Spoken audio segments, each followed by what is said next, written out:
Vamos lá, pessoal, bom dia. Pessoal do nono ano, vamos corrigir o exercício de revisão, tá? Ser postado na plataforma esse vídeo. E aí eu espero que todas as dúvidas sejam sanadas a partir da correção desse exercício. Então vamos lá para a primeira questão. Qual a principal característica da ligação covalente, tá? Então lá na ligação covalente, a gente sabe que existe uma característica principal, que é o compartilhamento de elétrons. Então a principal característica da ligação covalente é o compartilhamento de elétrons, ok? Quais as fórmulas que representam os elétrons compartilhados na ligação covalente? Então, pessoal, a gente sabe que existem três fórmulas que representam essa ligação, que é a fórmula molecular, que indica a quantidade de átomos de cada elemento que compõe a molécula. Temos a fórmula eletrônica de Lewis, que representa o módulo como ocorre o compartilhamento de elétrons na camada de valência com a formação de pares eletrônicos. E temos a fórmula estrutural, que expõe apenas o par de elétrons compartilhado entre os átomos, sendo representado por meio de um traço. Então são três formas de nós representarmos essa ligação: fórmula molecular, fórmula eletrônica e fórmula estrutural. Ok? Diferencie substâncias simples e substâncias compostas. Então vamos lá, substâncias simples: quando os átomos se unem são do mesmo tipo de elemento químico. Tipo O2, por exemplo, são dois átomos de oxigênio iguais, então é uma substância simples. E a substância composta é quando os átomos são de elementos químicos diferentes, tendo o resultado como uma substância composta. Então, exemplo de substância composta é H2O, que é a molécula de água que é formada por átomos de hidrogênio e oxigênio. Ok? Quarta questão: qual a principal característica da ligação iônica? Então, a principal característica da ligação iônica é a transferência de elétrons, ok? E aí, geralmente, quem que vai transferir o elétron? Geralmente, quem tem a tendência a perder o elétron é geralmente um metal, e quem vai ter a tendência de ganhar esse elétron geralmente é um elemento da família de um não metal, ok?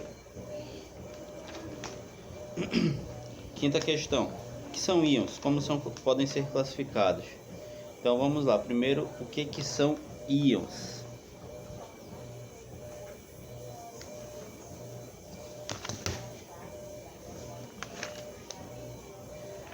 Então vamos lá. São espécies eletricamente carregadas em que o número de elétrons é diferente do de prótons, tá? Então íons são espécies eletricamente carregadas em que o número de elétrons é diferente do número de prótons. E podem ser classificados em íons positivos, que são os cátions, e íons negativos, que são os ânions. Ok? Sexta questão: o que diferencia íons monoatômicos e poliatômicos? Então vamos lá. Íons monoatômicos corresponde ao íon formado por um único átomo. Por exemplo, H+, Cl-, ok? Íons poliatômicos são os íons formados por mais de um elemento químico, tá? Então, por exemplo, o ânion carbonato, que é o CO2-3, tem o ânion amônio, cátion amônio, que é NH4+. Então é o íon formado por dois elementos distintos. No caso do amônio, que é o NH4+, ele é formado por nitrogênio e hidrogênio, que faz o NH. E o carbonato, que é o CO2-3, ele é formado por carbono e oxigênio, então é um íon poliatômico. Então, o monoatômico, íon formado por apenas um elemento químico, e o poliatômico formado por mais de um elemento químico. Sétima questão: o que é dissociação iônica? Vamos lá, o que é dissociação iônica? Dissociação iônica é a separação de íons de uma substância iônica. Então, através da ligação iônica, a gente forma os compostos, e quando esses compostos são separados através de uma substância iônica, é chamado de dissociação iônica. Então, novamente, dissociação iônica é a separação de íons de uma substância iônica. Oitava questão: o que é solvatação? Tá? Então vamos lá. Solvatação é quando uma substância iônica é adicionada à água e os íons são envolvidos pelas moléculas do solvente, ok? Então, solvatação é quando uma substância iônica é adicionada à água e os íons são envolvidos pelas moléculas de solvente. Nona questão, que são indicadores colorimétricos. Como se comportam os indicadores? Fenolftaleína, alaranjado de metilo e azul de bromotimol em meio ácido e básico. Então vamos lá. Indicadores colorimétricos são substâncias criadas para verificar a acidez ou basicidade. Novamente, indicadores colorimétricos são substâncias criadas para verificar a acidez ou basicidade de determinado material através da alteração de cor. São substâncias criadas para verificar a acidez ou basicidade de determinado material através da variação de cor ou da alteração de cor. Ok? E aí vamos lá. Fenolftaleína. Em meio ácido ela é incolor, em meio básico ela é rosa carmim. O alaranjado de metila, em meio ácido é vermelho, em meio básico é alaranjado. E o azul de bromotimol, em meio ácido é amarelo, em meio básico é azul. 10ª questão, são ácidos. Dê 2 exemplos. Vamos lá.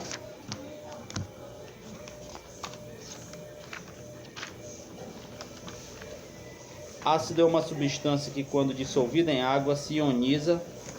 Ácido é uma substância que quando dissolvida em água se ioniza e produz como cátion exclusivamente o íon H+.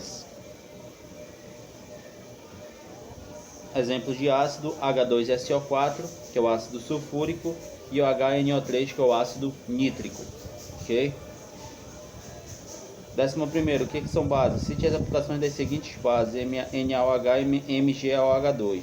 Então vamos lá. Base é uma substância que quando dissolvida em água se dissocia e produz como íon negativo exclusivamente o ânion OH-. Novamente, base é uma substância que quando dissolvida em água se dissocia e produz como íon negativo exclusivamente o ânion OH-. Aí o restante da questão,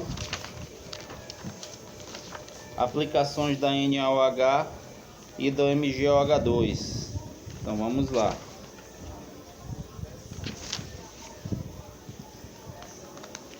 Primeiramente, do hidróxido de sódio, que é o NaOH, conhecida como soda cáustica, é usada para a fabricação de sabão e produtos como limpa-forno.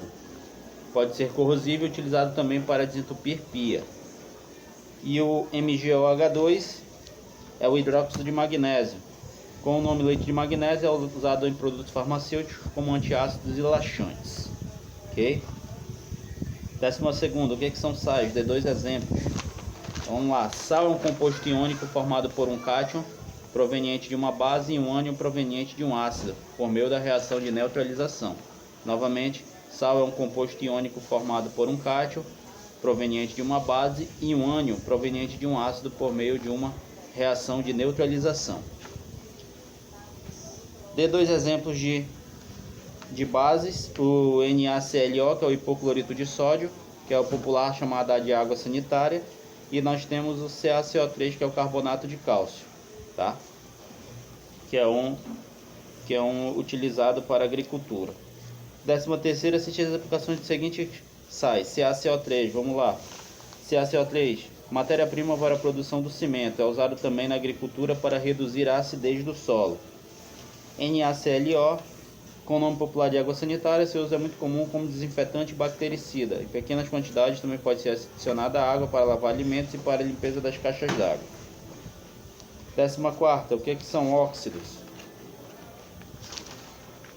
Óxido é todo composto binário, ou seja, formado por 2 elementos químicos, em que um deles é sempre o oxigênio. Tá? E a 15ª, cite as aplicações dos seguintes óxidos. CaO, que é o óxido de cálcio, é o conhecido comercialmente como cal vivo ou cal virgem. É um sólido branco que não é encontrado na natureza e que pode ser obtido pela decomposição térmica do carbonato de cálcio.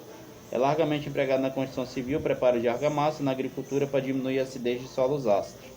E o CO, que é o monóxido de carbono, é utilizado nas siderúrgicas para extrair o ferro metálico presente na hematita, minério de ferro. Recebeu o apelido de assassino silencioso. Muitas pessoas já sofreram intoxicação pela inalação desse composto, pois ele não tem um odor característico.